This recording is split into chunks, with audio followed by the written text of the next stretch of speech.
এয়া চাওক বন্ধুসকল, ইয়াকে কয় জুবিনৰ সপোনৰ অসম, য'ত নাই কোনো ধৰ্মৰ ভেদাভেদ, য'ত নাই কোনো জাতিৰ ভেদাভেদ। আমাৰ মাজত নাই কোনো ধৰ্মৰ ভেদাভেদ, আমাৰ মাজত নাই কোনো জাতিৰ ভেদাভেদ।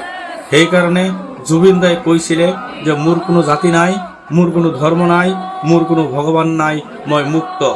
আমাৰ মাজত নাই কোনো জাতিৰ ভেদাভেদ, আমাৰ মাজত নাই কোনো ধৰ্মৰ ভেদাভেদ। সেই কথাই যে আজি চাওক সত্যত প্ৰমাণিত হ'ল।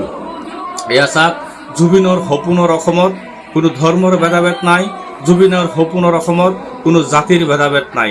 এয়া চাওক, এই জুবিনদাৰ সমাধিস্থলীত আপুনি যোনফালে চাব, ইয়াত কোনো হিন্দু নাপায়, ইয়াত কোনো মুছলিম নাপায়, ইয়াত কোনো খ্ৰীষ্টান নাপায়। জুবিনদাৰ সমাধিস্থলীত যদি পাব, আপুনি অকল মানুহে পাব।